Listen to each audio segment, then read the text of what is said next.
दोस्तों, Guru Prasad story channel पर आपका बहुत बहुत स्वागत है। वीडियो शुरू करने से पहले कृपया आप मेरे चैनल को सब्सक्राइब जरूर करें और साथ में बेल आइकन को भी दबा दें ताकि मेरे नए वीडियो का नोटिफिकेशन आपको मिल जाए। और अगर वीडियो अच्छा लगे तो कृपया लाइक, कमेंट और ज्यादा से ज्यादा शेयर करें। अब देर न करते हुए आज की साखी शुरू करते हैं। दोस्तों, हम लोगों में से बहुत से लोग हैं जो सत्संग या कीर्तन में जाते हैं और वहां जाकर श्रद्धा भाव से कीर्तन को सुनते भी हैं। लेकिन हम लोगों में से बहुत से लोग ऐसे भी हैं जो पूछते हैं कि सत्संग में जाने से क्या होता है, क्या वहां जाकर कुछ मिलता है, या फिर यूं ही हम अपना वक्त बर्बाद कर रहे हैं। ऐसे बहुत से सवाल लोगों के अंदर हैं कि सत्संग में जाने से हमें क्या मिलेगा, हमें क्या हासिल होगा। दोस्तों, आज के समय में मनुष्य इतना स्वार्थी हो गया है कि वो कहीं भी जाने से पहले अपना फायदा या नुकसान पहले देखता है, उसके बाद अपना कदम आगे बढ़ता है। दोस्तों, सत्संग या कीर्तन में जाने से हमें जो कुछ मिलता है, हम उसके बारे में सोच भी नहीं सकते, क्योंकि हमारी सोच बहुत छोटी है और जो कुछ हमें वहां जाकर प्राप्त होता है वो हमारी सोच से भी बाहर है। दोस्तों, गुरु कोई जादूगर या बाजीगर नहीं होता जो हर जगह अपनी करामात दिखाता रहे। लेकिन दोस्तों, कई बार हालात ऐसे बन जाते हैं कि गुरु को भी ऐसे काम करने पड़ते हैं, और गुरु ऐसे काम तभी करता है जब कोई ऐसा शिष्य सामने आ जाता है जिसके पिछले कर्म बहुत ज्यादा अच्छे होते हैं। तो दोस्तों, आज की साखी इसी बारे में है। आज की साखी बहुत ही प्रेरणादायक और ज्ञानवर्धक है। आज की साखी सुनकर आपका गुरु के प्रति विश्वास और बढ़ जाएगा। इसलिए इस साखी का पूर्ण आनंद लेने के लिए साखी को अंत तक जरूर सुने। अब देर ना करते हुए आज की साखी शुरू करते हैं। दोस्तों, जब हम लोग सत्संग या कीर्तन में जाते हैं तो हम ये सोचते हैं कि हमसे जो पाप कर्म हुए हैं या हमने जो गुनाह किए हैं, क्या वो सत्संग में जाने से खत्म हो जाएंगे। दोस्तों, क्या गुरु हमारे पिछले जन्म के कर्मों को खत्म कर सकते हैं? आज इसी बारे में बात करते हैं। एक समय की बात है, गुरु अर्जन देव जी के दर्शनों के लिए हिमाचल के साकेत शहर का राजा उनके दरबार में आया। जब राजा दरबार में पहुंचा तो उस समय कीर्तन चल रहा था। रागी बड़े मधुर शब्द गा रहे थे। लेख न मिट सकी जो लिखा करतार, इसका अर्थ है जो भाग्य ईश्वर ने कर्मों के आधार पर लिखा है उसे मिटाया नहीं जा सकता है। जब राजा ने रागी के मुख से ये शब्द सुना तो उसने गुरु जी से प्रश्न किया, गुरु महाराज, अगर किस्मत के लेख मिटाए नहीं सकते तो फिर संगत करने का क्या लाभ, सत्संग में आने का और कीर्तन सुनने का क्या लाभ। गुरु महाराज ने उसकी बात सुनकर कहा, बेटा, इसका उत्तर तुम्हें समय आने पर जरूर दिया जाएगा। आप काफी दूर से आए हैं, इसलिए आप अभी थोड़ी देर आराम कर लीजिए। राजा गुरु अर्जन देव जी की बात मानकर आराम करने के लिए चला गया। राजा काफी थका हुआ था। लेटते ही वो गहरी नींद में चला गया और नींद में उसे एक सपना आया कि उसका जन्म बहुत ही गरीब परिवार में हुआ है और उसका जीवन बहुत ही परेशानियों से घिरा हुआ है। वो इतना गरीब है कि अपने परिवार के लिए 2 वक्त की रोटी भी नहीं जुटा पाता। जब वो थोड़ा बड़ा हुआ तो उसके माता पिता ने उसकी शादी कर दी। विवाह के बाद कुछ वर्षों में उसके यहाँ 4 बच्चों ने जन्म लिया। अब वो 40 बरस का हो गया था। एक दिन बच्चों ने उसे बहुत जिद्दी की, वो पीलू खाना चाहते हैं। दोस्तों, पीलू एक फल होता है। बच्चों की जिद पर वो पीलू के पेड़ पर चढ़ गया और पेड़ से तोड़कर पीलू नीचे फेंकने लगा और इसके साथ साथ वो कुछ पीलू पेड़ पर बैठा खुद भी खा रहा था। तभी वो एक पके हुए पीलू के गुच्छे को तोड़ने के लिए जैसे ही थोड़ा और ऊपर चढ़ा, उसका पैर फिसल गया और वो धड़ाम से नीचे आ गिरा। तभी राजा की नींद एकदम से खुल गई। राजा इस अनोखे सपना के बारे में सोचने लगा। सुबह हो गई थी। राजा उठकर दातुन करने लगा।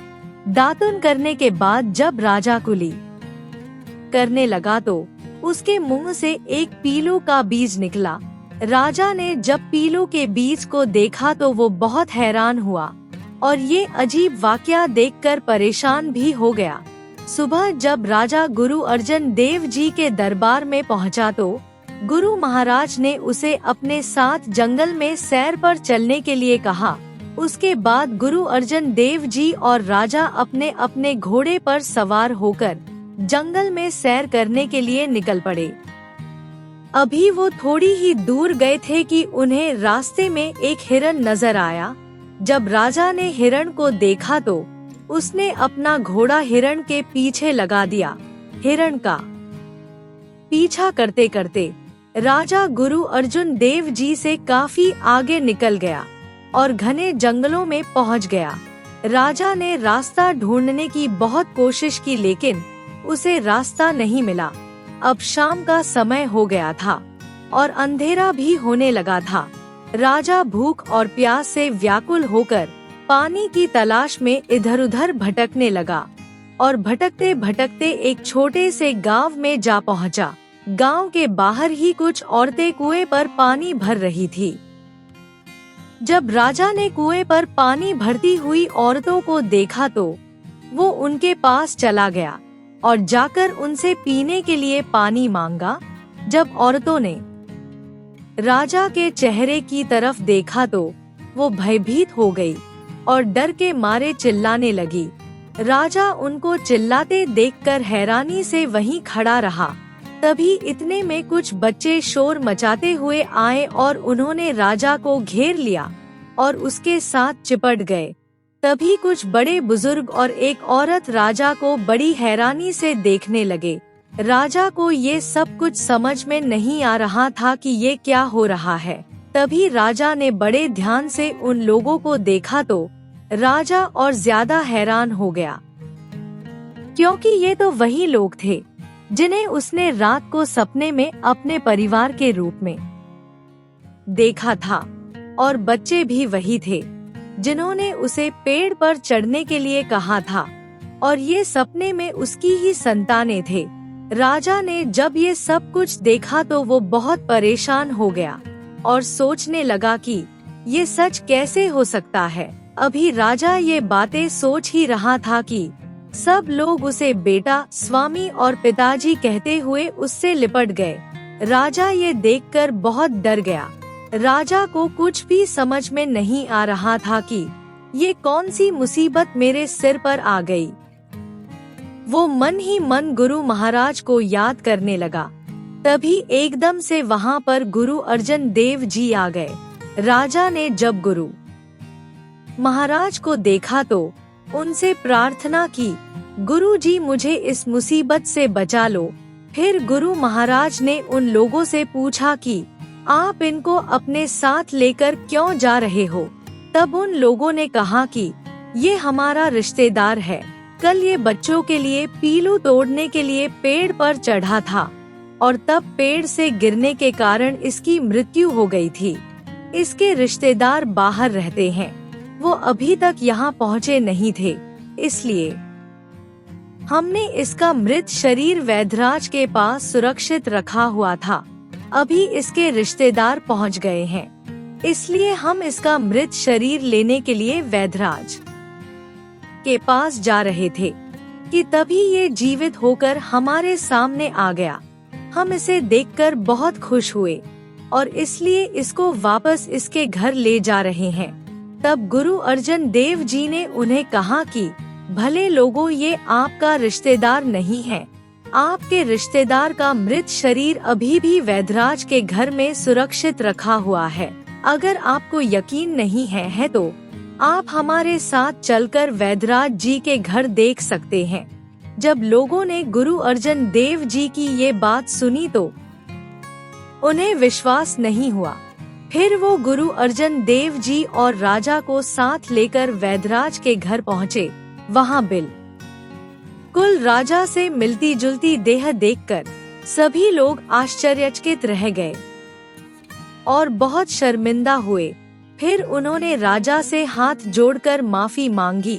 गुरु अर्जन देव जी और राजा वहां से चल पड़े। रास्ते में गुरु अर्जुन साहब ने राजा से कहा, राजन, तुमने मुझसे पूछा था ना कि अगर लेख मिट नहीं सकते तो सत्संग में आने का क्या लाभ? क्या आज की घटना देखकर आपको कुछ समझ में आया? राजा गुरु महाराज की बात सुनकर हैरान हुआ और बोला, नहीं गुरुजी, मुझे आपकी कोई बात समझ में नहीं आ रही। अर्जुन देव जी ने कहा, जो कुछ आपने आज देखा और जो कुछ भी आज आपके साथ हुआ वो आपका आने वाला कल था। आपने इस जन्म में जो बुरे कर्म किए हैं उसका नतीजा आपको आने वाले जन्म में भोगना था। लेकिन साधु संतों की संगत और सत्संग में आने के कारण बाबा नानक ने आपकी गरीबों के 40 सालों को एक सपने में खत्म कर दिया, जिसके कारण आप एक जन्म से बच गए। जिस तरह राज मुद्रा पर अक्षर उल्टे होते हैं, लेकिन स्याही का साथ मिलते ही वो राजपत्र पर सीधे छप जाते हैं। दोस्तों, इसी तरह सत्संग का साथ हमारी कुटिल बुद्धि को सीधे रास्ते पर ले जाता है और मनुष्य कई जन्मों से बच जाता है। जब राजा ने गुरु साहिब की ये बात सुनी तो धन गुरु अर्जुन साहब कहते हुए गुरु जी के चरणों में गिर पड़ा। फिर राजा ने गुरु जी से वादा किया कि अब वो जीवन में कभी भी गलत काम नहीं करेगा, न ही गरीबों को सताएगा, हमेशा जरूरतमंद लोगों की भलाई करेगा और अपनी प्रजा का अच्छी तरह से ख्याल रखेगा। फिर राजा ने गुरु महाराज से आशीर्वाद लिया और वापस अपने रियासत में लौट गया। दोस्तों, इस सुंदर साखी से हमें ये शिक्षा मिलती है कि गुरु अगर अपनी मौज में आए तो सब कुछ कर सकते हैं। वो हमारे पिछले कर्म भी खत्म कर सकते हैं। राजा को जिन कर्मों का फल भोगने के लिए 40 साल का समय लगना था, वो गुरु साहिब ने सिर्फ एक रात में ही उसके कर्मों का भुगतान करवा दिया। इसलिए हमें भी गुरु के कहे अनुसार सत्संग और कीर्तन में जरूर जाना चाहिए और साध की संगत करनी चाहिए। साध की संगत करने से मनुष्य जीवन में सब कुछ हासिल कर सकता है, क्योंकि जब मनुष्य गुरु के कहे अनुसार चलता है तो गुरु की जिम्मेवारी हो जाती है अपने सिखों को संभालने की। गुरु अपने सिख को कभी भी किसी भी स्थिति में परेशान नहीं होने देता।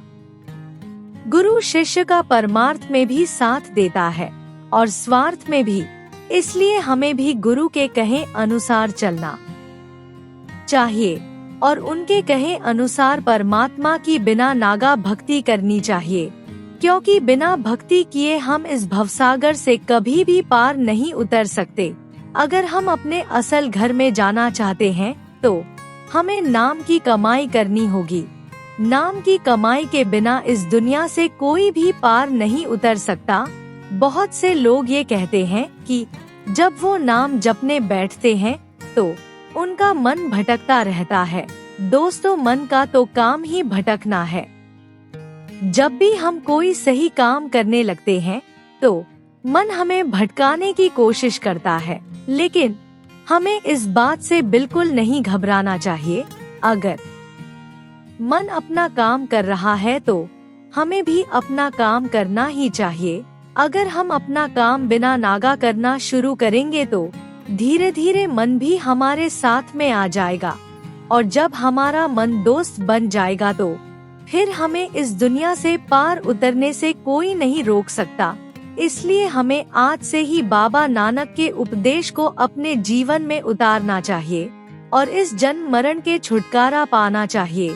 दोस्तों, आज की साखी आपको कैसी लगी कमेंट करके जरूर बताएं और वीडियो अच्छा लगा हो तो कृपया लाइक, कमेंट और शेयर भी जरूर करें और चैनल को सब्सक्राइब करना ना भूलें। आपके बेशुमार प्यार के लिए आपका बहुत बहुत धन्यवाद। वाहेगुरु जी का खालसा वाहेगुरु जी की फतेह।